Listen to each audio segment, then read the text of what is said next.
NSQL question bank solved module 2 ह्या 10 व्हिडिओंच्या मालिकेमधील दुसऱ्या व्हिडिओमध्ये आपल्या सर्वांचं स्वागत आहे.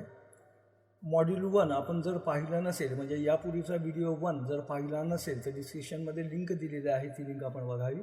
वर्कशॉप कॅल्क्युलेशन अँड सायन्स, कार्यशाळे गणित व शास्त्र, NSQL क्वेश्चन बँक सॉल्ड, NSQLची सोडवलेली प्रश्नपेढी. ते कोणाला लागू आहे? For first year of all 2 year trades, म्हणजे 2 वर्ष प्रशिक्षण कालावधी असणाऱ्या पहिल्या वर्षासाठी, and for all 1 year trades, व 1 वर्ष प्रशिक्षण कालावधी असणाऱ्या सर्व वर्षांसाठी. Module 2 square root, ratio and proportion, percentage, वर्गमूळ, गुणोत्तर व प्रमाण आणि शेकडेवारी. तर हे 1 वर्ष व्यवसायाचे, 2 वर्ष व्यवसायांचे कोणते व्यवसाय आहेत हे आपण मागच्याही लिस्टमध्ये दिलेलं आहे, तरी पण आज आपण बघूया. याच्यामध्ये 2 year training period engineering trades, म्हणजे 2 वर्ष प्रशिक्षण कालावधी असणारे एकूण अभियांत्रिकी व्यवसाय 44. उदाहरणार्थ मेकॅनिक, मोटर व्हेकल, MMV. त्यानंतर इथं दासवण मेकॅनिकल, फिटर, मशिनिस्ट, असे सर्व व्यवसाय दिलेले आहेत. तर यातला आपला व्यवसाय कोणता आहे तो आपण पाहावा. 2 वर्ष प्रशिक्षण कालावधी असणारे एकूण 44 व्यवसाय, त्यातल्या पहिल्या वर्षासाठी, आणि 1 वर्ष प्रशिक्षण कालावधी असणारे एकूण व्यवसाय 31. 1 वर्ष प्रशिक्षण कालावधी असणारे अभियांत्रिकी व्यवसाय 31. 1 year training period engineering trades 31. तर यातला आपला व्यवसाय कोणता आहे तो बघावा. इथं फॉर एक्झाम्पल मेकॅनिक डिझेल आहे, मेकॅनिक ट्रॅक्टर आहे, फाउंडीमन आहे, वेल्डर आहे, लाईक दॅट. त्यानंतर ही 10 व्हिडिओंची मालिका आहे. यातलं मॉड्यूल 2 बघतो, त्यामध्ये square root, ratio and proportion आणि पर्सेंटेज हे आहे. हेडिंग या क्वेश्चन बँकचं अशा पद्धतीनं असेल, इथं वर्कशॉप कॅल्क्युलेशन सायन्स इयर 1 आणि इथं मॉड्यूल 2 असेल. त्यानंतर विदाऊट वेस्टिंग टाईम आपण क्वेश्चन बँक सॉल्व करायला सुरू करूया. यातला पहिला प्रश्न, म्हणजे या क्वेश्चन बँकमधला पहिल्या मॉड्यूलमध्ये एकूण 13 प्रश्न होते, इथून 14वा प्रश्न सुरू होत आहे. त्याच्यामध्ये what is the square root of 529, 529चे वर्गमूळ किती आहे, तर हे काढायचं आहे. यासाठी आपल्याला कोणत्याही संख्येचं जर वर्गमूळ काढायचं असेल तर त्यासाठी त्याच्या जोड्या पाडणं आवश्यक आहे. म्हणून इथं काही उदाहरणामध्ये त्याचा सराव करूया. उदाहरणार्थ इथं पहिला अंक आपण घेतो आहे 2384. तर इथं सराव म्हणून आपण हे सोडवतो आहे 2384. असा 4 अंकी अंक असेल तर पूर्णांक असेल तर उजव्या बाजूकडून डाव्या बाजूला आपल्याला जोड्या पाडायच्या आहेत 2-2 अंकाच्या. 2384मध्ये पहिली जोडी कुठली होईल? 84 ही पहिली जोडी तयार होईल. त्यानंतर कुठली जोडी तयार होईल? 23. आता 238 असा अंक असेल तर पहिली जोडी कोणती होईल? 38. नंतर जोडी एकच अंकाची राहील 2. त्यानंतर 238.4 असं असेल तर उजव्या बाजूकडून डाव्या बाजूला 38 ही पहिली जोडी आणि त्यानंतर 2 ही शेवटची जोडी. आता दशांश चिन्हाच्या पलीकडे डाव्या बाजूकडून उजव्या बाजूला काढायचे आहे, तर इथं एकच अंक आहे 4, म्हणून ही एक जोडी. त्याच पद्धतीनं 0.3387 याचं उदाहरण बघूया. काय होईल? डाव्या बाजूकडून उजव्या बाजूला पहिली जोडी 33, दुसरी जोडी 87. अशा पद्धतीनं 529चं वर्गमूळ आपणास काढावायचं आहे. तर सर्वात पहिल्यांदा आपल्याला जोड्या पाडायला लागतील. म्हणून उजव्या बाजूकडून डाव्या बाजूला पहिली जोडी 5, त्यानंतरची दुसरी जोडी 5, म्हणून 529 इथं आपण लिहिलेले आहेत. त्यापैकी पहिला अंक 5 घेतलेला आहे. आता यानंतर याला भाग देत असताना 2, 3, 4, 5, 6 अंक लिहायचे आणि असा अंक शोधायचा की त्याच अंकाने त्याच अंकाला गुणल्यानंतर येणारा गुणाकार हा 5 असायला हवा, अन्यथा त्यापेक्षा कमी, किंवा यातल्या कोणत्याही संख्येचा वर्ग हा किमान 5 असावा, अन्यथा त्यापेक्षा कमी. आता 3 ही जर संख्या घेतली तर 3चा वर्ग किती होतो? 9, आणि 5 पेक्षा मोठे होतात, त्यामुळे हा अंक आपल्याला आत्ता चालणार नाही. त्यामुळे पहिला अंक घेऊया 2. 2चा वर्ग किती होतो? 2 दुणे 4, म्हणून 2 हा अंक घेतला. आणि हे 2 इथं आपल्याला 2 मिळवायचे आहेत आणि त्याचा वर्ग 4 हे इथं मात्र वजा करायचे आहेत. 5तून 4 गेला 1, हे 2 अधिक 2 4. यानंतर ही पुढची जोडी पूर्णपणे इथे येईल, ती किती आहे? 29. त्यानंतर या चौकोनाच्या ठिकाणी आपल्याला असा अंक शोधायचा आहे की या अंकाचा गुणाकार, दोन अंकी संख्येचा गुणाकार हा किती असायला असं 129, अन्यथा त्याच्यापेक्षा कमी. आता 4 वरती 5000 हा अंक आपण घेतला तर त्याचा गुणाकार किती होतो? 25 गुणिले 5, 5 5 25, हा 4 2, 5 24 2 22. त्यामुळं हे 5 4 चालतील का? नाही चालणार. तर त्याच्याऐवजी 4 घेतले तर 44 गुणिले 4 किती होईल गुणाकार? 4 चौक 16, हा चालला आहे 4 चौक 16 आणि 17, 177. म्हणजे 5 चालणार नाही, 4 चालणार नाही, म्हणून अलीकडचा अंक बघूया 3. मग 4वरती इथं चौकोनामध्ये आपण 3 घेतले आणि 3 गुणलं तर किती गुणाकार होईल? 3 त्रिके 9 आणि 3 चौक 12. अगदी परफेक्ट. आपल्याला इथं 129 आहे म्हणून 3 हा अंक इथं बसेल, 3 बसेल 129. हा 3चा भाग जाईल म्हणून इथं 3 लिहिले. 129 वजा 129 0 आणि 43 अधिक 4 3 बरोबर 46. म्हणून 529चं वर्गमूळ 23. यातला योग्य पर्याय बी. पुढच्या प्रश्नाकडे वळूया. Question number 15. What is the square root of 0.017? 0.017चे वर्गमूळ किती आहे? मगासारखी तिथं आपल्याला जोडी पाडायची आहे. 0.017ची पहिली जोडी झाली 0.1 आणि नंतरची जोडी 7. आता मी काय करतो, 0.017 याच्यावरती 1 0 देतो, म्हणजे ही जोडी कशी होईल? 0 1 आणि 70. आणि तुम्हाला तो नियम माहिती असेल, दशांश अपूर्णाच्या पलीकडे एखादा अंक असेल तर त्याच्यावरती कितीही शून्य वाढवली म्हणजे 0.17 याच्यावरती 1 2 3 4 असे कितीही शून्य वाढवली तरी या दशांश अपूर्णांकाच्या मूळ मूल्यामध्ये कोणत्याही प्रकारचा फरक घडत नाही. तर इथं जोड्या बघूया आपण. 0.017 तर त्याच्याऐवजी काय घेतला आहे? 0.0170. ते अशा पद्धतीने इथं लिहूया. मग पहिली जोडी 0 1 आणि 70. दशांश चिन्हाला जाऊन पहिली जोडी आपण घेतोय, त्यामुळे इथं दशांश चिन्ह द्यायला हरकत नाही. या पद्धतीने इथं 1 2 3 4 5 या क्रमाने सुरुवात करायचं आहे. ते एकाचा वर्ग किती होईल? 1. त्यामुळं पहिल्यांदा एकाचाच भागाकार होईल. 1 गुणिले 1 बरोबर 1. म्हणून हा 1 इथं द्यायचा आहे, अधिक करायचा आहे आणि वजा.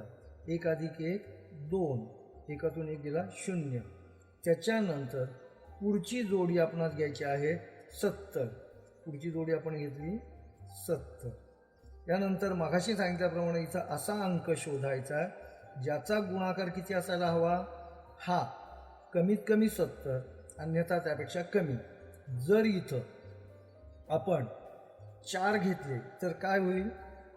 2वरती 4 घेतले, 24 गुणिले 4, 4 चौक 16, हा चाला आहे 4 2 8 आणि 9, 24 चौक 96. त्यामुळं हा अंक आपल्याला चालणार नाही. अशा वेळेस मागचे अंक लिहूया 3. 2वरती 3 घेतले, 3 23 गुणिले 3, 3 त्रिके 9, 3 गुणे 6, हे 70पेक्षा कमी आहेत. पुन्हा इथं 3 अंक घेऊ, इथं 3 घेऊ, 23 त्रिके 69, हे 3 घेतले म्हणून इथं माथ्यावरती लिहूया. अधिक यांची बेरीज झाली 26 वजा यांची वजाबाकी आली 10तून 9 गेले 1, 7तून 7 गेले 0. म्हणून 0.017 याचं 2 दशांश स्थळापर्यंत असणारं वर्गमूळ 0.13 आणि यातला उत्तराचा पर्याय बी असा आहे. पुढच्या प्रश्नाकडे वळूया. Question number 16. क्वेश्चन नंबर 16 याच्यामध्ये सोडवायचा प्रश्न असून लेखी प्रश्न आहे. तो विचारलेला आहे गुणोत्तराची व्याख्या कोणती? याची आपल्याला आकलन होईल अशी भाषा मी इथं दिलेली आहे आणि पुस्तकातली भाषा त्याचाही अनुवाद दिलेला आहे. 2 समान भौतिक राशींची तुलना जेव्हा भागाकाराने करतात तेव्हा भागाकार करून आलेल्या उत्तरास गुणोत्तर म्हणतात. समान भौतिक राशी कोणत्या असतील हो? कोणत्याही असतील. समान भौतिक राशी उदाहरणार्थ लांबी असेल तर ती लांबी मीटरमध्ये असेल आणि दुसरी सेंटीमीटरमध्ये असेल. तर इथं ही मीटर आहे त्यामुळे ही मीटरमध्ये असणं गरजेचं आहे. लांबी ही समान भौतिक राशी असेल. आणि जर सेंटीमीटर असेल तर सेंटीमीटरची तुलना सेंटीमीटरशी व्हायला पाहिजे. म्हणून 2 समांतर राशींची तुलना जेव्हा भागाकाराने करतात, आता उदाहरणार्थ 15 मीटर आणि 3 मीटर, यांची तुलना आपण जर केली 15/5 समान राशी आहेत लांबीच्या, 5 1 5 5 1 15, त्यामुळे याचं गुणोत्तर आलं 3:1. तेव्हा भागाकार करून आलेल्या उत्तरास गुणोत्तर म्हणतात. म्हणून हे भागाकार करून उत्तर किती राहिलं आहे 3:1. आणि पुस्तकामध्ये जी व्याख्या दिलेली आहे ती कोणती व्याख्या आहे? ती व्याख्या it is the relation between two quantities of the same kind, म्हणजे मगाशी सांगितलं तसंच quantities of the same kind म्हणजे समान राशी, and is expressed as a fraction, आणि ती कशा स्वरूपात व्यक्त केली जाते? अपूर्णांकाच्या स्वरूपात. त्याचा मराठी अन्वय अर्थ मी इथं दिलेला आहे. दोन समान राशीमधील परस्परामधील तुलनात्मक सहसंबंध म्हणजे गुणोत्तर होय, आणि तो कशा स्वरूपात व्यक्त केला जातो? फ्रॅक्शन म्हणजे अपूर्णांक. याचं उत्तर पुस्तकामध्ये पेज नंबर 30 वरती आहे. तर पुस्तक आपण अवश्य नजरेखालून घालावं, आणि त्याच्या पद्धतीचा योग्य पर्याय याच्यामध्ये हा दिलेला आहे. A, relation of two quantities of the same kind. नंतर पुढच्या प्रश्नाकडे वळूया. Question number 17. What is the ratio of 4 kilogram to 800 grams? 4 किलोग्रॅमचे 800 ग्रॅमचे असलेले गुणोत्तर काढा. मागच्या उदाहरणात मी सांगितलं मीटरचं, तसं इथं किलोग्रॅम आणि ग्रॅम ही कशाची एककं आहे तो? तर ही एककं आहेत वस्तुमानाची. कशाची आहे? वस्तुमान. Or you can say that this is nothing but the mass, or in the daily language you can use the word weight. वजनाची एकक आहेत असं गृहीत धरूया. ॲक्च्युली वजन म्हणजे वस्तुमानावरती क्रिया करणारं गुरुत्वीय बल. हा भाग नंतर बघूया. आता इथं दोन्ही वस्तुमानाची एकक दिलेली आहेत, परंतु इथं काय आहे? केजी. इथं काय आहे? ग्रॅम. मग आपल्याला या किलोग्रॅमचं रूपांतर एक तर ग्रॅममध्ये करावं लागेल, अन्यथा ग्रॅमचं रूपांतर किलोग्रॅममध्ये करावं. मग इथं 4 केजीचं रूपांतर आपण शक्यतो ग्रॅममध्ये करूया. 1 किलोग्रॅम बरोबर किती ग्रॅम होतात? 1000 ग्रॅम. म्हणून 4 किलोग्रामचे किती झाले? 4 गुणिले 1000 बरोबर 4000 ग्रॅम. आणि त्यांचा दुसरा अंक कुठला आहे? 800 ग्रॅम. आता मगाशीच मी सांगितलं दोन राशींची तुलना भागाकारानं करायची. मग पहिली राशी कोणती? 4000. दुसरी राशी कोणती? 800. इथं 2 शून्य गेले, 2 शून्य गेले, 8 1 8, 8 5 40. उत्तर अपूर्णांकाच्या स्वरूपात काय आलं? 5/1. आणि ते गुणोत्तराच्या प्रकारामध्ये कसं लिहायचं? स्वरूपामध्ये 5/1. त्यामुळं या प्रश्नाच्या उत्तराचा योग्य पर्याय ए असून 5:1 इज द प्रॉपर आन्सर. पुढच्या प्रश्नाकडे वळूया. प्रश्न क्रमांक 18. What percentage of 80 is 20? याचा मराठीत अर्थ दिला आहे 20 हे 80च्या किती टक्के आहे, किंवा 80 पैकी 20 म्हणजे किती टक्के. केव्हाही तुम्हाला जर टक्के काढायचे असेल तर त्याची तुलना नेहमी 100 अशी करायची. आणि दिलेली माहिती यापैकी एवढं तर 100 पैकी किती? दिलेली माहिती किती आहे? काय आहे? 80 पैकी 20. तर टक्के काढा म्हणजे स्वतःला प्रश्न विचारायचा आहे. टक्के काढा म्हणजे 100 किती? मग हे आपण लिहून घेऊया 80 20. 80 पैकी 20 तर 100 पैकी किती? म्हणून या दोघांचा गुणाकार करायचा आहे 100 गुणिले 20 भागिले 80. तर काय होतं इथं? हा एक शून्य गेला, हा एक शून्य गेला. 2 1 बे, 2 चोक 8. 4 पुन्हा भाग जाईल. 4 1 4 आणि 25 चोक 100. म्हणून 25/1 बरोबर 25% असं याचं उत्तर. सॉरी 80 पैकी 25% येतात. 25% म्हणजेच 25 भागिले 100 म्हणजे 0.25. म्हणून या प्रश्नाचा योग्य पर्याय आहे सी 0.25. पुढच्या प्रश्नाकडे वळूया. प्रश्न क्रमांक 19. How much is 8% of 40 kg? 40 किलोग्रॅमचे 8% किती? मागच्या प्रश्नामध्ये टक्के काढायला सांगितलेले होते. तर टक्के काढा म्हटल्यानंतर 100 पैकी असा प्रश्न आपण स्वतःला विचारायचा. आणि टक्के दिले असतील तर 100 पैकी तेवढे. इथं 8% दिलेले आहेत म्हणून 100 8. तर 40 किती? असा प्रश्न आपल्याला विचारायचा आहे.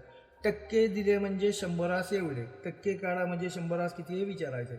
आता 8% आहेत म्हणजे 100 8, तर 40 किती, तर या दोघांचा गुणाकार 40 गुणिले 8 भागिले 100. हा शून्य गेला, हा शून्य गेला. 8 चोक 32 छेद 10. मुद्दाम मी 10 भाग दिला नाही. 32 अंक लिहिल्यानंतर एक शून्य आहे म्हणून एक घर सोडून दशांश चिन्ह जायचे. 3.2. तर या प्रश्नाचं उत्तर 3.2 kg असं आहे. हा एक प्रकार झाला. त्यानंतर दुसरी पद्धती अशी आहे, तुम्ही लिहू शकता की 8% दिलेले आहेत म्हणजे काय, 100 8, तर 40 किती गुणिले 40. तर या पद्धतीने जरी केलं तर 8 गुणिले 40 भागिले 100, याचं उत्तर 3.2 एवढंच येणार. पुढच्या प्रश्नाकडे वळूया. Question number 20. Convert 52% into fraction. 52% रूपांतर अपूर्णांकात रूपांतर करा. 52% रूपांतर कशात करायचं, अपूर्णांकात. आता 52% म्हणजेच काय, 52% म्हणजे 52 छेद 100. 52% म्हणजे 52 छेद 100 इथे लिहूया. 52 छेद 100. टक्के म्हणजे त्याचा छेद हा 100 असायला. याला भाग देऊया. 52 भागिले 100ला भाग जातो, 4ने भाग जातो. 4 दुने 8, खाली उरले 2, 4 पंचे 20. त्याच्यानंतर 4 एक 4, 5तून 4 गेला 1 आणि राहिला एकावरती 2, 4 तिक 12 म्हणजे 13च्या पाड्यात आहे. 13/25. त्यामुळं या प्रश्नाचा योग्य पर्याय आहे सी, 13/25. पुढच्या प्रश्नाकडे वळूया. प्रश्न क्रमांक 21. Convert 0.456 decimal fraction into percentage. 0.456 या दशांश अपूर्णांकाचे रूपांतर शेकडेवारीत करा. आता 0.456 याचं रूपांतर पाहिजे अंशछेदात करावं लागेल. अंशछेदात करताना मागच्या मालिकेमधील व्हिडिओमध्ये सांगितलेलं आहे की दशांश चिन्हाचा विचार न करता, म्हणजे 0.456 हा आहे, दशांश चिन्हाचा विचार न करता अंक आहे तसा अंशस्थानी लिहावा. त्यानंतर या पॉईंटबद्दल 1 लिहावा आणि त्यानंतर किती अंक आहेत तेवढे शून्य द्यावेत. किती अंक आहेत, 1 2 3, 1 2 3, म्हणजे 0.456चा अर्थ काय होतो, 456/1000. आता याचं रूपांतर कशा सांगितलं त्यांनी, शेकडेवारी. आता शेकडेवारीमध्ये करा म्हटल्यानंतर मागच्या वेळेस सांगितलं आहे शेकडेवारी काढा, टक्के काढा, म्हणजे 100 किती हे आपणास काढावायचे आहेत. मग इथं दिलेली माहिती काय, 1000 पैकी 456, तर 100 पैकी किती हे इथं लिहून घ्या. 1000 पैकी 456 भागिले, तर 1000 पैकी 456, तर 100 किती. या दोघांचा गुणाकार 100 गुणिले 456 छेद 1000. इथं 1 2 शून्य गेले, 1 2 शून्य गेले. 456 छेद 10. इथं 10ने भाग देत नाही, 456 लिहितो. एक घर सोडून दशांश चिन्ह द्यायचं आहे, त्यामुळे त्याचं उत्तर आलं 45.6%. याचा योग्य पर्याय ए. ही एक पद्धत आहे. आणि त्यानंतर दुसरी पद्धत, कोणत्याही दशांश अपूर्णांकाचं रूपांतर टक्केवारीत करायचं असेल तर पहिल्यांदा त्याचा अंशछेदात रूपांतर करा. म्हणजे 0.456चं रूपांतर अंशछेदात काढलं, 456 छेद 1000 आणि त्याला गुणिले 100 करायचे आहेत. म्हणजे या पद्धतीनं होईल. हा एक 0 2 शून्य गेले, 2 शून्य, पुन्हा 456 छेद 10 म्हणजे 45.6%. पुढच्या प्रश्नाकडे वळूया. Question number 22. What is the x value of x2 plus 6 2 10 2. इथं काय झालेला प्रश्न चुकलेला आहे. इथं प्रश्न चुकला आहे म्हणजे काय झालं, टायपिंग मिस्टेक आहे. तो खालील पद्धतीनं वाचावा किंवा खालील प्रमाणे. x² + 6² = 10². तर xची किंमत काढा. मग इथं आपण हे समीकरण लिहून घेऊया. x² + 6² बरोबर 10². x², 6चा वर्ग किती होतो, 36. 10चा वर्ग किती होतो, 100. x² हे अधिक 36 होते, ते इकडे गेल्यानंतर वजा होती, वजा 36. अधिक होते म्हणून वजा झाले. x² बरोबर 100 वजा 36 बरोबर 64.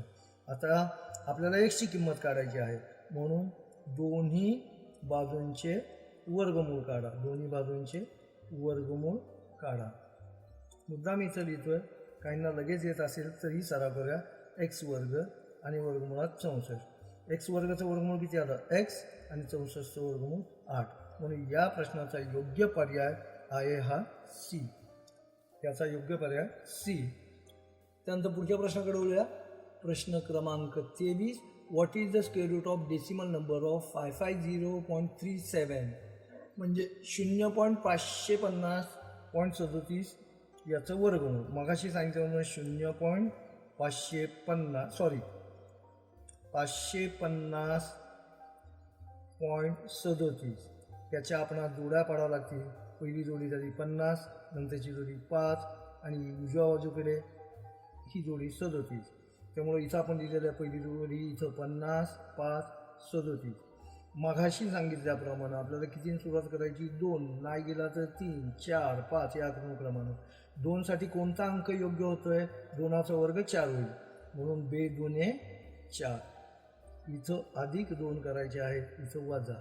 5तून 4 गेला 1, 2तून 2 अधिक 2 4. त्यानंतर पुढची जोडी आपण घेतलेली आहे 50. ही जोडी इथं घेऊया 50. इथं असा अंक शोधायचा आहे ज्यांचा गुणाकार किती असायला हवा? 150, अन्यथा त्यापेक्षा कमी.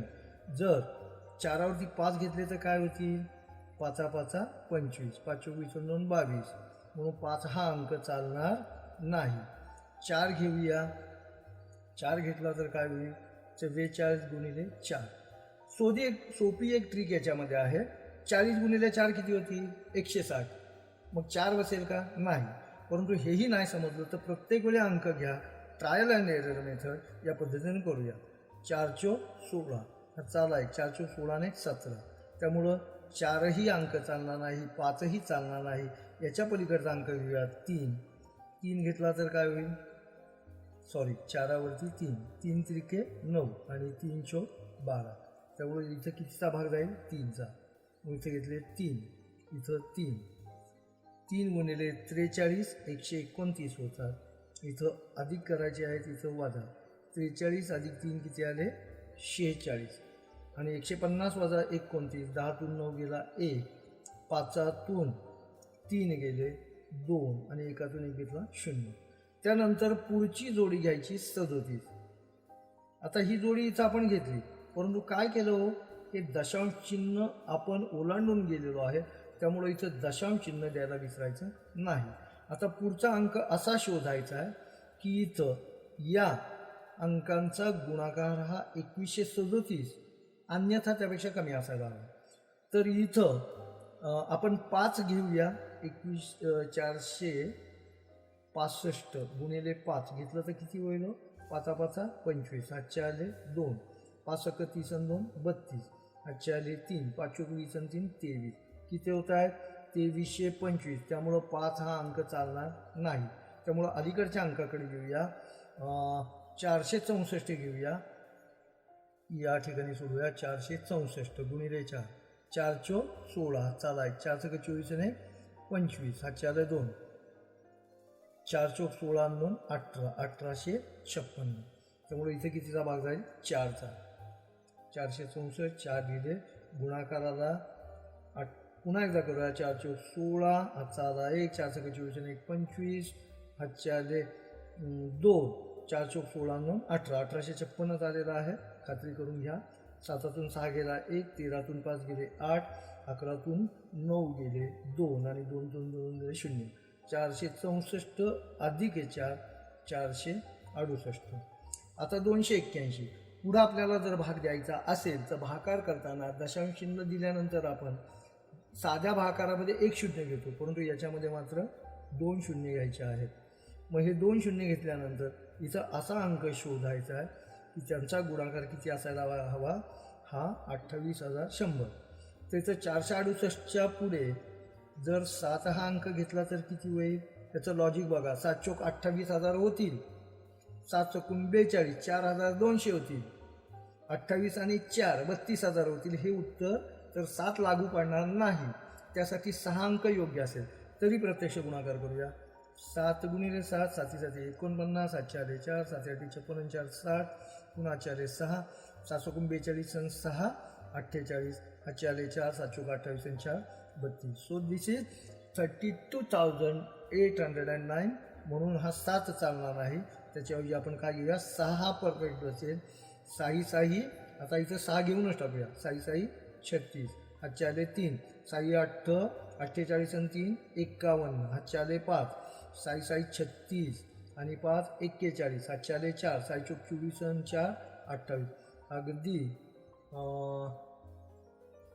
468, 6 6 6 36, 6 8 48 आणि 3 51, 6 6 36 आणि 5 41, 6 24 आणि 8 इथं 23.45चा बसेल. कारण का इथे 116 होत आहेत, त्यामुळं 45चा बसेल.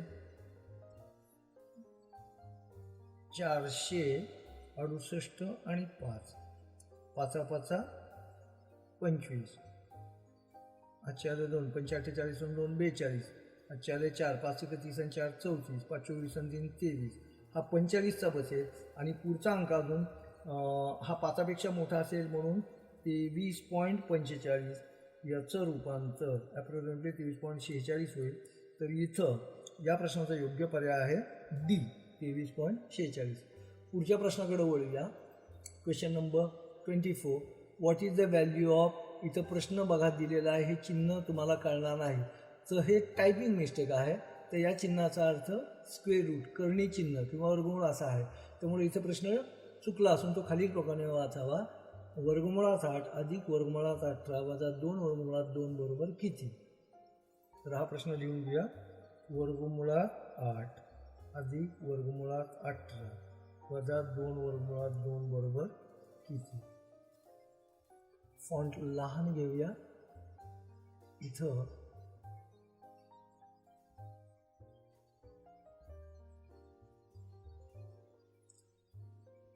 वर्गमुळात 8 याचा अर्थ काय होतो, वर्गमुळाचा 8चा अर्थ काय होतो, वर्गमुळात 4 गुणिले 2 आणि 4चं वर्गमूळ काढलं तर बाहेर किती येतात, 2 वर्गमुळात 2. त्याच पद्धतीने वर्गमुळात 18 हे जे आहे हे काय होतील, वर्गमुळात 9 गुणिले 2, 9 वर्गमुळातून बाहेर काढले तर किती होतात, 3 वर्गमुळात 2. म्हणून हे पुन्हा लिहूया. वर्गमुळात 8 अधिक वर्गमुळात 18 वजा 2 वर्गमुळात 2. वर्गमुळात 8चं काय दिलं होतं आपण, 4 गुणिले 2 अधिक वर्गमुळात 18 म्हणजे काय, 9 गुणिले 2 वजा 2 वर्गमुळात 2. या 4चं वर्गमूळ काढलं ते बाहेर आलं किती आलं, 2 वर्गमुळात 2. या नावाचं वर्गमूळ काढलं बाहेर किती आले, 3 वर्गमुळात 2 वजा 2 वर्गमुळात 2. याच्यामध्ये 2 वर्गमुळात 2 गेले, 2 वर्गमुळात गेले, राहिले 3 वर्गमुळात 2. याचं उत्तर काढायचं आहे. आता हा प्रश्न इथं असा आहे, 3 गुणिले वर्गमुळात 2 बरोबर किती. तर त्याचा उत्तर पर्यायामध्ये आपल्याला शोधायचं आहे. त्यासाठी 2चं वर्गमूळ काढणं ही कसोटी आहे. 2चं वर्गमूळ काढण्यासाठी याची जोडी काय पडली, 2 ही एकच. त्यामुळे इथं 1 2 3 4 5 या पद्धतीनं आपण सुरू करूया. पहिल्यांदा कितीने भाग जाईल, 1चा. 2 ही जोडी घेतली, 1 1 1 अधिक 1, 1 ने 2, 2तून वजा 1 गेला 1. त्यानंतर किती शून्य घ्यायचे म्हणून मी सांगितलेलं आहे, 2 शून्य घ्यायचे आहेत. त्यानंतर दशांश चिन्ह द्यायचं आहे. इथं कोणता अंक बसेल, 5 जर घेतला तर 5 म्हणजे 25 आणि 5, 25 5चा 1400. हा अंक चालणार नाही म्हणून काय घेऊया, 4. 4ने भाग घेतला तर काय, 24 चोक किती होतील, 96. 24 आणि 4 28. याचं दिसत नसलं तरी ऐका, 4 लिहिलेले आहेत, नंतर तुम्ही त्याचा सराव करा. 100मधून 96 गेले, खाली राहिले 4. पुन्हा अजून एक दशांश स्थळापर्यंत उत्तर काढूया आपण. याच्यावरती किती शून्य घ्यायचे, 2 शून्य. तर इथं 2 घेतलं तर काय होतील, 2 घेतलं तर 282 गुणिले 2, 282 गुणिले 2 किती होतील, 562च्या वरती होतील. त्यामुळे इथं कितीचा भाग जाईल, 1चा. 1 1 1. 281 गुणिले 1 म्हणून 281 आणि 281 अधिक 1 बरोबर 282. 400मधून 281 गेले, 10तून 1 गेला 9. त्याच्यानंतर 10तून 9 गेला 1 आणि 4तून 3 गेला 1. त्यानंतर पुन्हा 2 शून्य घ्यायचे. इथं कोणता अंक घ्यावा लागेल? इथं 4 जर घेतला, 5 घेतला तर काय होईल हो?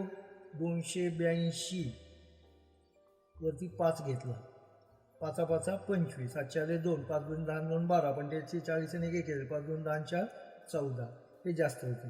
त्यामुळे 4 घेऊया, जागा इथे आहे. 282 वरती 4 घेऊया, गुणिले 4, 4 चौक 16, 4 1 4 2 8 आणि 1 9, 4 8 32, 4 3 4 2 8 आणि 3 11. 11 296 900पेक्षा कमी आहे म्हणून इथे किती घ्यावं लागतील? 4. म्हणून वर्गमुळात 2चं उत्तर, वर्गमुळात 2 बरोबर किती? 1.414. आणि इथं उत्तर किती आलेलं आहे आपलं? 3 वर्गमुळात 2. इथं उत्तर काय आलं होतं? 3 वर्गमुळात 2. म्हणून 3 गुणिले वर्गमुळात 2 किती आलेले आहेत? 1.414. याचा गुणाकार करूया. 3 चौक 12, हातचा आला 1, 3 1 3 आणि 4, पुन्हा हातचा आला 1, सॉरी हातचा आलेला नाही, 3 चौक पुन्हा 12, त्यानंतर हातचा आला 1, 3 1 3 आणि 4, म्हणून 4.24. याचं उत्तर 24व्या प्रश्नाचा योग्य पर्याय सी, 4.24. पुढच्या प्रश्नाकडे वळूया. प्रश्न क्रमांक 25. Question number 25. प्रश्न क्रमांक 25. याच्यामध्ये what is the side A B if A C equal to 10. A C किती दिलेले आहे? 10. आणि त्यानंतर बी सी किती दिलेले आहे? 6. तर त्यांनी काय विचारलेलं आहे? ए बी किती? तर हे पायथागोरसनुसार आहे. पायथागोरस प्रमेयानुसार, पायथागोरस प्रमेयानुसार काय आहे? पाया वर्ग अधिक उंची वर्ग बरोबर कर्ण वर्ग. पाया इथं काय आहे हो? हा ए बी, तो काढायचा. ए बीचा वर्ग. उंची किती आहे इथं दिलेली? 6, 6चा वर्ग बरोबर कर्ण किती दिलेला आहे? 10, 10चा वर्ग. ए बीचा वर्ग अधिक 36, 10चा वर्ग 100. ए बीचा वर्ग बरोबर 100 अधिक 36 होते, इकडे गेल्यानंतर वजा झाले. ए बीचा वर्ग 100 वजा 36 बरोबर 64. दोन्ही बाजूंचं वर्गमूळ काढलं ते ए बी बरोबर 8. हे तुम्हाला सहसा माहिती आहे, त्यामुळे त्याचं वर्गमूळ काढायची आवश्यकता नाही. म्हणून या प्रश्नाचा योग्य पर्याय पहिला उत्तर 8. याच्यानंतर पुढच्या प्रश्नाकडे वळूया. Question number 26. प्रश्न क्रमांक 26. याच्यामध्ये काय दिलेलं आहे? What is the side A B if B C equal to 15. B C किती दिलेलं आहे? 15. A C equal to 9. A C किती दिलेलं आहे? 9. त्यानंतर ए बी ही काढायला सांगितलेलं आहे. इथंही पायथागोरसचाच आपल्याला उपयोग करावा लागेल. पायथागोरसनुसार पाया वर्ग अधिक उंची वर्ग बरोबर कर्ण वर्ग. पायथागोरस इथं तुम्हाला माहिती आहे, तरी मी शब्द पुन्हा एकदा लिहितो. पायथागोरस प्रमेयानुसार पाया किती आहे तो काढायचा आहे. तो काय आहे? ए बीचा स्क्वेअर. उंची किती आहे? इथं दिलेली उंची 9 आहे, 9चा वर्ग. आणि इथं कर्ण किती दिला आहे? 15चा वर्ग. ए बी वर्ग अधिक 9चा वर्ग 81, 15चा वर्ग 225. ए बीचा वर्ग बरोबर 225 वजा 81. ए बीचा वर्ग 225 वजा 81 बरोबर 144. ए बी बरोबर वर्गमूळ काढलं तर 12. परंतु या 144 इथं आपण प्रत्यक्ष वर्गमूळ काढूया. काय दिले? 144. पहिली जोडी काय घेतली? 4, त्यानंतर 1, त्याच्यानंतर पहिला अंक घेतला 1, तर याला कितीने भागता येईल? 1ने. 1चा वर्ग 1, 1 1 1 म्हणून इथं 1 लिहिला आणि इथं अधिक 1, 1 आणि 1 2, 1तून 1 गेला 0. पुढची जोडी घेतली 44. इथं असा अंक शोधायचा आहे. कोणता घेतला अंक? 2. 22 गुणिले 2 44. हा 2 अंक घेतला म्हणून इथं 2, इथं अधिक आणि इथं वजा. 22 आणि 2 24, 44 वजा 44 0. त्यामुळे याचं वर्गमूळ 12. पुढच्या प्रश्नाकडे वळूया. प्रश्न क्रमांक 27. इथं दिलेलं आहे what is the value of side A C if A B equal to 7. A B equal to 7 आणि त्याच्यानंतर B C equal to 5. B C equal to 5. तर त्यांनी काय विचारलेलं आहे, what is the value of A C. आता हे लिहून घेऊया आपण. इथं काय दिलेलं आहे त्यांनी, ए बी इक्वल टू 7, ए इथं 7 आहे आणि बी सी इक्वल टू 5.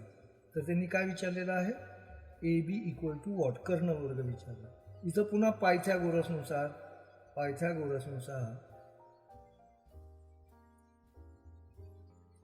पाया वर्ग अधिक उंची वर्ग बरोबर कर्णवर्ग. पाया किती आहे इथं, पाया 7चा वर्ग, उंची किती आहे 5, 5चा वर्ग बरोबर कर्णवर्ग. 7चा वर्ग 49, 5चा वर्ग 25 बरोबर कर्णवर्ग. या दोघांची बेरीज केल्यानंतर 74 आली, कर्णाचा वर्ग. परंतु आपल्याला काय पाहिजे, कर्ण पाहिजे. त्यामुळं या 74चं वर्गमूळ काढणं आहे, हे परीक्षेमध्ये क्वेश्चनमध्ये अपेक्षित आहे. मग 74चं वर्गमूळ भागाकार पद्धतीने काढूया. मग याची जोडी काय झाली 74.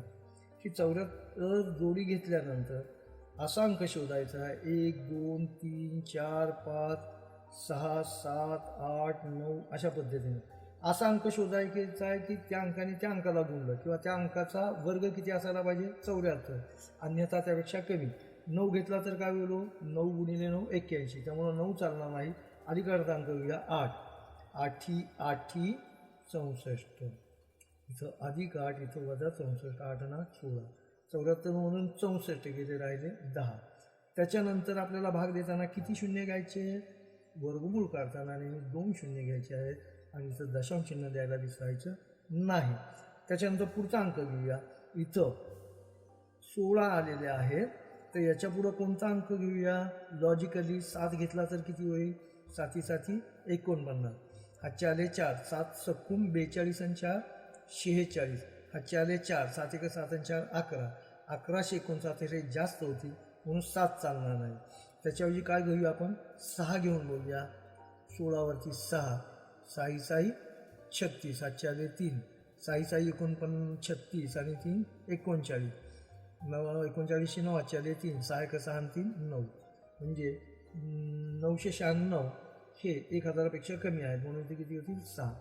8.6 इथं 996, याची वजाबाकी करा, याची बेरीज करा आणि उत्तराच्या पर्यायामध्ये 8.6 आपल्याला मिळालेला आहे. त्यामुळे याचा उत्तराचा पर्याय बी. पुढच्या प्रश्नाकडे वळूया. Question number 28. Question number 28. What is the length L2 if the total length L is 2.75 meter and L1 as to L2 equal to 2 as to 3. याचा प्रश्न मराठीत मी अर्थ दिलेला आहे. जर Lची लांबी 2.75 मीटर आहे, म्हणजे ही लाल जी आहे ती पूर्णपणे लांबी आहे, ती किती आहे 2.75, आणि याचे 2 तुकड्यात रूपांतर केल्याने गुणोत्तराच्या सुरुवात. पहिला तुकडा कुठला आहे L1 आणि दुसरा तुकडा कुठला आहे L2, आणि त्यांचं गुणोत्तर काय दिले 2 असतील, म्हणून L1 इक्वल टू 2 आणि L2 इक्वल टू 3 असं इथं लिहिलेलं आहे. तर हे आपण बघूया की कशा पद्धतीनं सोडवायचं आहे. तर इथं एकूण लांबी किती दिलेली आहे 2.75. ही कशी आहे हो, L1 अधिक L2, L1 अधिक L2 बरोबर 2.75. आता मी इथं याचं गुणोत्तर 2:3 दिलेलं आहे, म्हणून L1 बरोबर मी काय म्हणतो 2x आणि L2 बरोबर काय म्हणतो मी 3x. म्हणून याचा अर्थ काय होईल 2x अधिक 3x बरोबर 2.75. या दोघांची बेरीज केल्यानंतर 2x अधिक 3x बरोबर किती आले 5x बरोबर 2.75. परंतु मला काय हवा आहे x बरोबर इथं 5 गुणिले होते, त्यामुळे इकडं जाऊन काय होती भागिले 2.75 छेद 5. 2.75 छेद 5 यांनी भाग करूया. 5 1 5, 5 5 25. त्याच्यानंतर 27मधून 25 गेले, राहिले 2 आणि इथं दशांश चिन्ह द्यायला विसरले. 2वरती 5, 5 5 25, म्हणून x बरोबर किती आलं 5.5. दिस इज द मल्टिप्लाइंग फॅक्टर. हा गुणक आहे त्या गुणोत्तराचा. आणि याच्यामध्ये प्रश्नामध्ये काय विचारलं आहे त्यांनी, what is the length of L2. L2 का मान क्या है, तर L2 इथं काय आहे हो, L2 आपण मानलेलं 3x आहे, म्हणून 3 आणि आलेली xची किंमत किती आहे 5.5 हे टाकूया.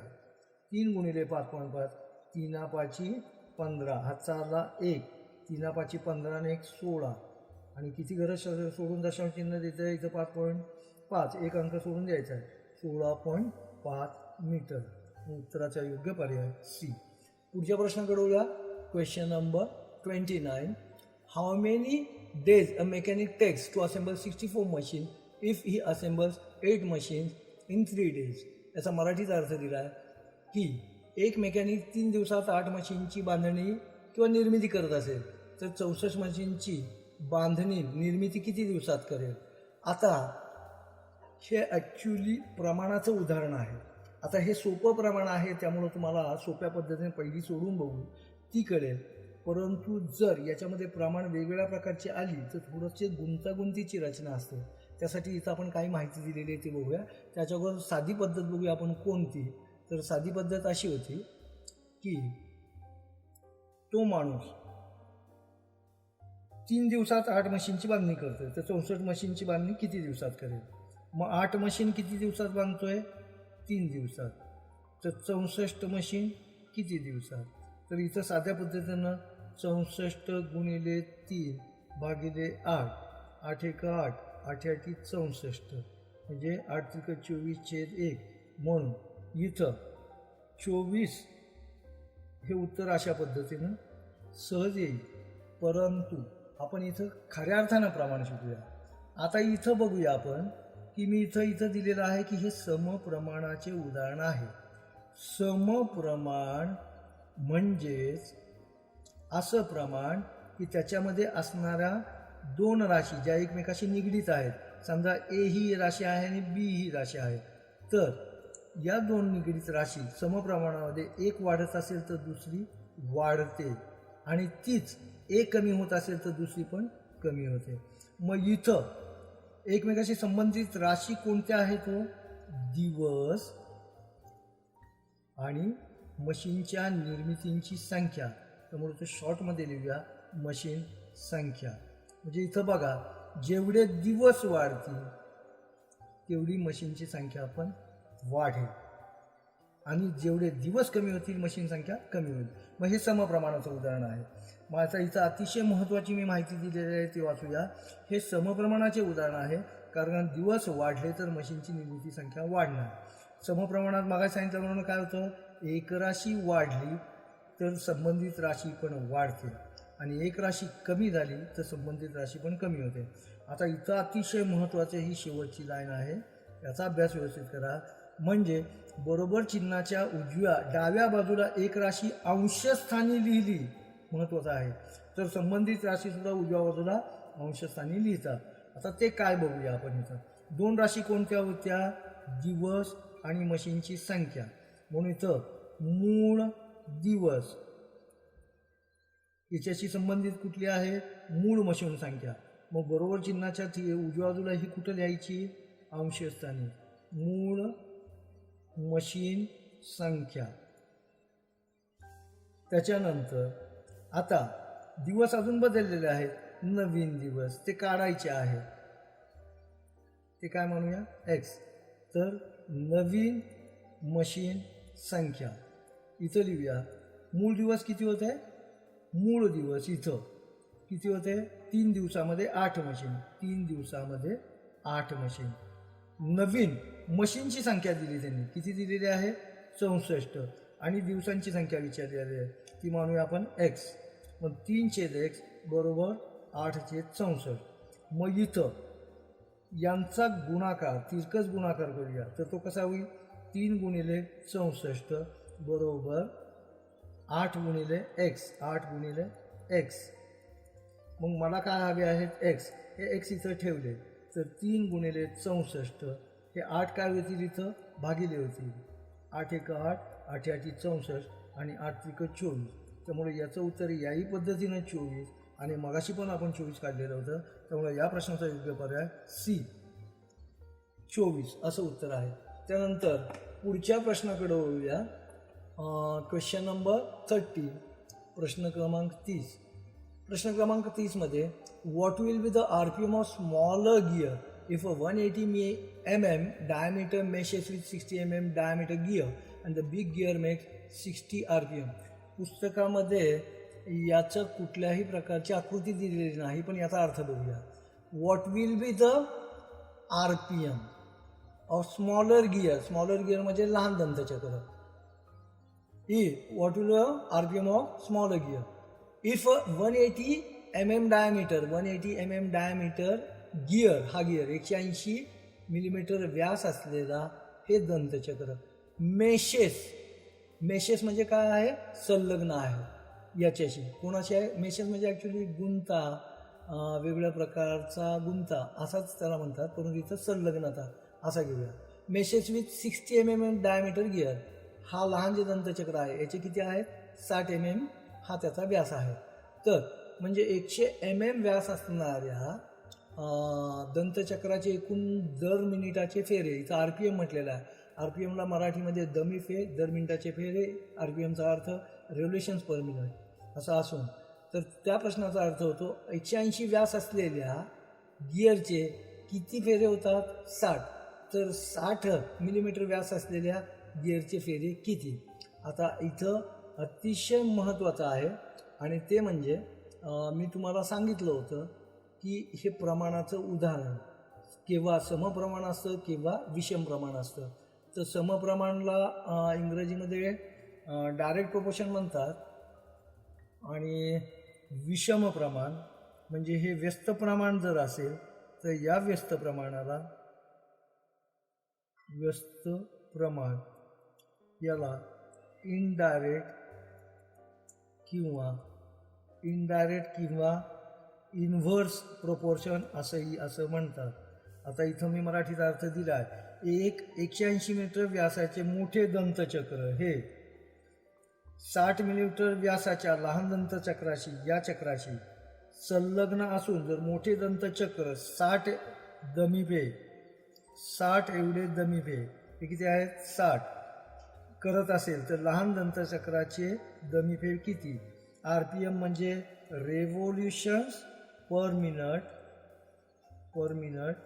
आणि दमीफे म्हणजे दर मिनिटाचे फेरे. आता अतिशय महत्त्वाचा हा प्रश्न काळजीपूर्वक बघा, अतिशय सोप्या पद्धतीने सांगितलेला आहे. यामुळे प्रमाणावरचं कोणतंही उदाहरण आलं तर तुम्हाला सोडवता येईल. हे कशाचं प्रमाण आहे, व्यस्त प्रमाण. कारण का असं का म्हटलंय, कारण का इथं विषम प्रमाणात एक राशी वाढली तर दुसरी राशी काय होते, कमी होते, आणि एक राशी कमी झाली तर दुसरी राशी काय होते, वाढते. तर संबंधित राशी वाढते. आता इथं काय होतंय, व्यास वाढला तर दमीफे कमी होणार आणि व्यास कमी झाला तर दमीफे वाढणार. म्हणजे जेवढं मोठं चाक त्याचा व्यास वाढला तर त्याचे RPM काय होतील, कमी होतील. आणि जेवढा लहान व्यास तर त्याचे दर मिनिटाचे फेरे काय होतील, वाढतील. मग इथं अतिशय महत्त्वाचं आहे. आता याची रचना कशी करायची, पहिल्यांदा संबंधित राशी निवडायच्या. त्यातली संबंधित राशी कुठली आहे, व्यास, आणि त्याच्याशी निगडीत राशी कुठली आहे, दमीफे. म्हणजे इथं डायमीटर आणि दर मिनिटाचे फेरे म्हणजे RPM. आता इथं हे वाक्य महत्त्वाचं आहे, म्हणजे बरोबर चिन्हाच्या डाव्या एक राशी अंशस्थानी लिहिली तर इथं समजा ही पहिली राशी कोणती आहे, व्यास, हा मूळ व्यास. तर संबंधित राशी बरोबर चिन्हाच्या उजव्या बाजूला छेदस्थानी, याच्याशी संबंधित राशी काय आहे, मूळ दमीफे, हे इथं द्यायचे आहेत किंवा मूळ RPM. आणि नंतर काय आहे, नवीन व्यास आणि नवीन दमीफे किंवा RPM. हे अतिशय महत्त्वाचं आहे. हा प्रश्न पुन्हा पुन्हा एकदा डोळ्याखालून बघा, त्याच्यानंतर तुमच्या लक्षात येईल की विषम प्रमाणाची, व्यस्त प्रमाणाची उदाहरणं अशा पद्धतीने रचना केल्यानंतर सोडवणं सोपं आहे. तर इथं सोडूया. म्हणून इथं आपण सोडूया.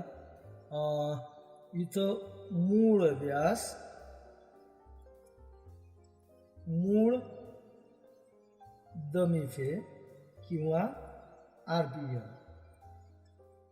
मूळ व्यास किती आहे हो, इथं 180 आणि त्याचे दमीफे किती आहेत हो, 60. त्यानंतर नवीन व्यास म्हणजे नवीन दंतचक्राचा व्यास, तो त्याच्याशी संबंधित राशी कुठं लिहिणार आहोत, इथं बरोबर चिन्हाच्या आता उलट्या बाजूला. म्हणून इथं नवीन दमिफे किंवा RPM.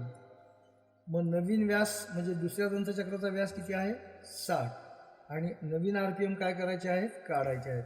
म्हणून इथं काय झालं 180/60 इथं काढायचे त्याला x देऊ x छेद इथं काय आले 60.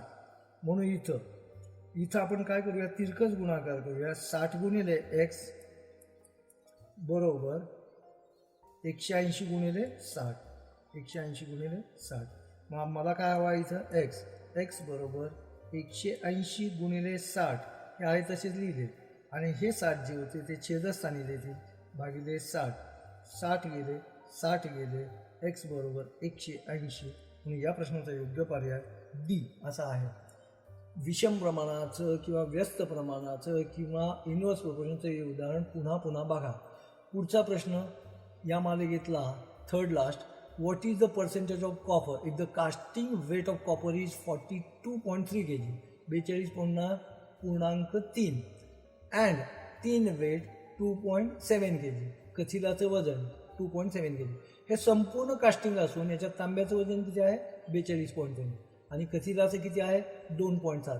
तर याच्यामध्ये तांब्याचं शेकडा प्रमाण विचारलं तर ते काढूया. म्हणून एकूण वजन काढूया. तांबे किती होतो 42.3 अधिक कथिल किती आहे 2.7. म्हणून 7 आणि 3 10 2 आणि 2 4 आणि 1 5 आणि 4 म्हणजे या संपूर्ण कास्टिंगचं वजन किती झालं 45 kg.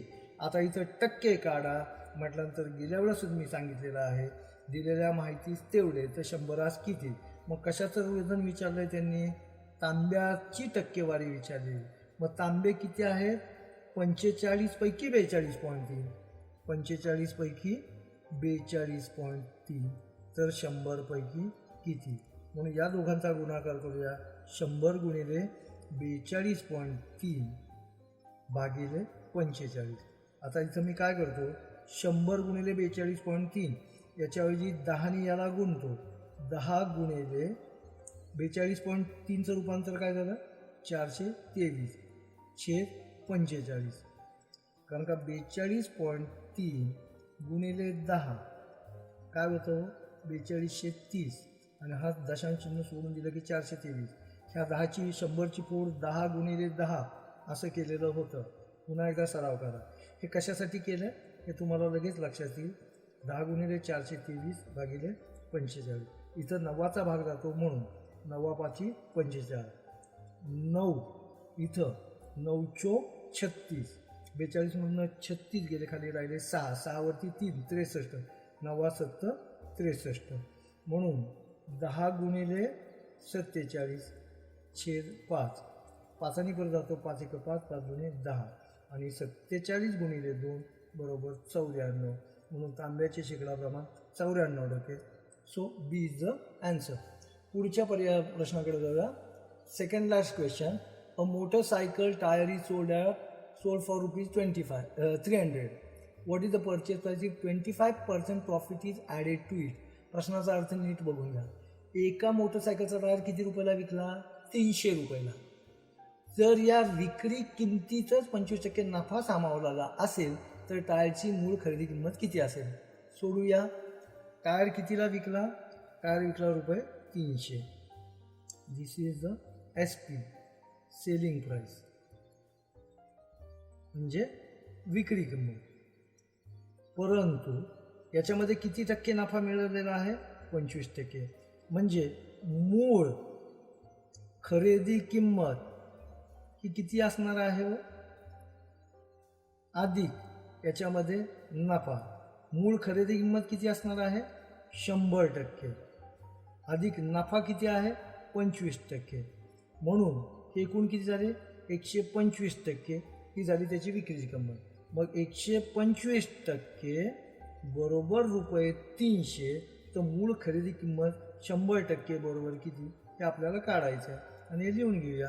125% बरोबर जर ₹300 तर मूळ खरेदी 100% बरोबर किती. या दोघांचा गुणाकार करूया. 100 गुणिले 300 छेदस्थानी 125.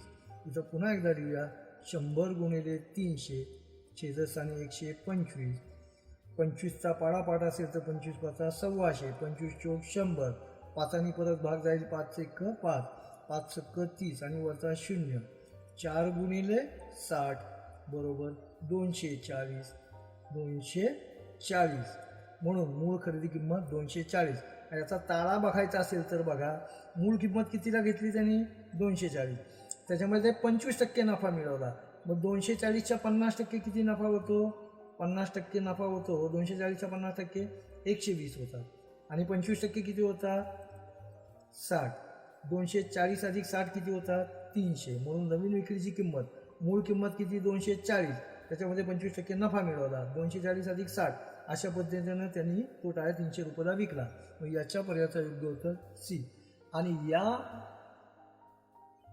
व्हिडिओ मॉड्यूल 2 मधील शेवटचा प्रश्न म्हणजे मॉड्यूल 2 ज्याच्यामध्ये square root, ratio, proportion and पर्सेंटेजचा शेवटचा प्रश्न, what is the decimal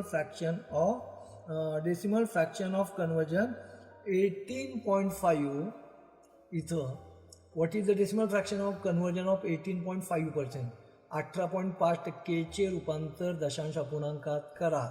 question number 20 मध्ये आपण 52चे रूपांतर टक्केवारीमध्ये करायला सांगितलं होतं, आठवत असेल तर. याच्यामध्ये टक्केवारीमध्ये रूपांतर करताना काय सांगितलं, जो अंक आहे त्याला भागिले 100 करायचे आहेत. मग 52चं रूपांतर केलं होतं 4 तेरे 52 आणि 4 25 100, 13/25चं उत्तर तुमच्या लक्षात असेल तर बघा. मग याचं रूपांतर कशात करायचं सांगितलं आहे, 18.5 याचं रूपांतर टक्केवारीत करायला सांगितलं. म्हणजे 18.5 कोणत्याही अंकाचं रूपांतर टक्केवारीत करा म्हटल्यानंतर भागिले 100, म्हणून हे इथं दिले 18.5 भागिले 100. परंतु या 18.5चं रूपांतर आपण अंश शेजात करूया. इथं दिले अंशस्थानी 185, या पॉईंटबद्दल इथं दिलं आपण 1 आणि हे एक घर आहे म्हणून 1 दशांश चिन्ह दिलं. 100 आहे तसेच लिहिले. 100चा छेद काय होतो 1, म्हणून इथं काय झालं हो 185/10 उलटून गेले 1/100. तर याचं काय भाग होतो 185 गुणिले 1 बरोबर 185 होतात आणि 10 गुणिले 100 किती होतात 1000. त्याच्यानंतर 185 लिहिले आणि तेवढी घरं सोडून दशांश चिन्ह द्यायचं आहे. किती घरं सोडून 1 2 आणि हे 3, 1 2 आणि 3 इथं दशांश चिन्ह द्यायचं आहे 0.185. त्यामुळे 33व्या प्रश्नाचा योग्य पर्यायाचं उत्तर आहे 0.185. Module 2 square root, ratio, proportion and percentage, दुसऱ्या मॉड्यूलमधील वर्गमूळ, गुणोत्तर व प्रमाण आणि टक्केवारी यातली NSQची क्वेश्चन बँक आपण परिपूर्ण सोडवलेली आहे. यापूर्वीचा व्हिडिओ बघितला नसेल तर मागचा व्हिडिओ बघा.